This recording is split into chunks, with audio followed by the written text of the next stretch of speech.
Hello everyone, আমি অঙ্কিতা। আমার নতুন একটা ব্লগে তোমাদের অনেক অনেক ওয়েলকাম আর অনেক ভালোবাসা।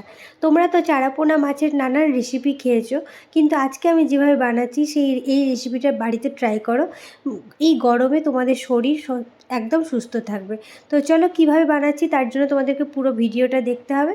তো ভিডিওটা শুরু করা যাক। এখানে চারাপোনা মাছ আমি ভালোভাবে ধুয়ে নিয়েছি। ধোয়ার পর মাছের মধ্যে লবণ আর হলুদ আমি ভালোভাবে মাখিয়ে নিয়েছি। ওভেনে আমি কড়াই চাপিয়ে দিয়েছি। কড়াই গরম হয়ে গেছে। এবার আমি কড়াইয়ে সর্ষের তেল দিয়ে দেব। তেল গরম হয়ে গেছে। এবার আমি এক এক করে মাছগুলো তেলে দিয়ে দেব। সবগুলো মাছ আমি ভালোভাবে ভেজে নেব। মাছগুলো ভালোভাবে ভেজে নিতে হবে। সবগুলো মাছ ভাজা হয়ে গেছে। আমি এবার একটা বাটিতে তুলে নিয়েছি। তেল গরম হয়ে গেছে। তেলে এবার আমি পাঁচফোড়ন দিয়ে দেব।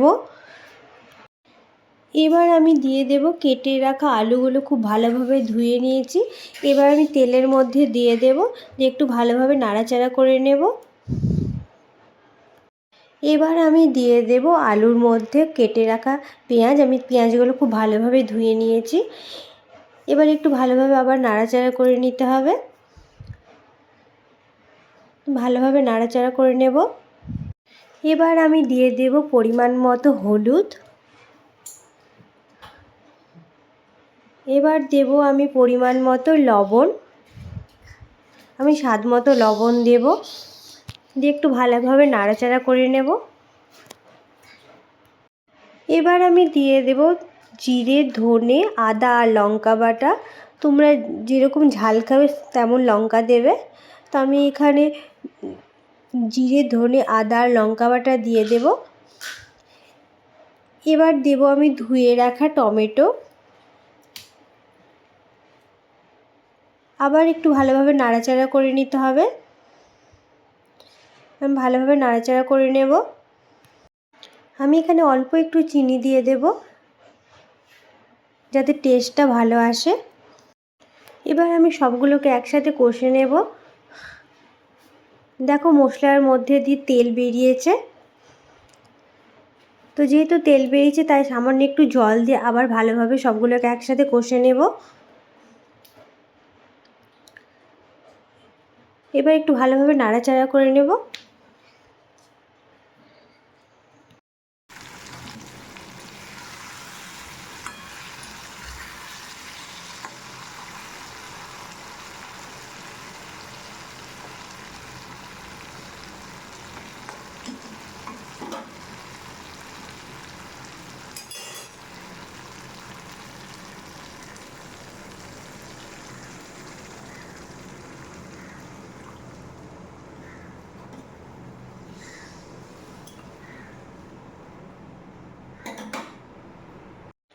আলুও সিদ্ধ হয়ে গিয়েছে। এবার ঝোলটাও ফুটে উঠেছে।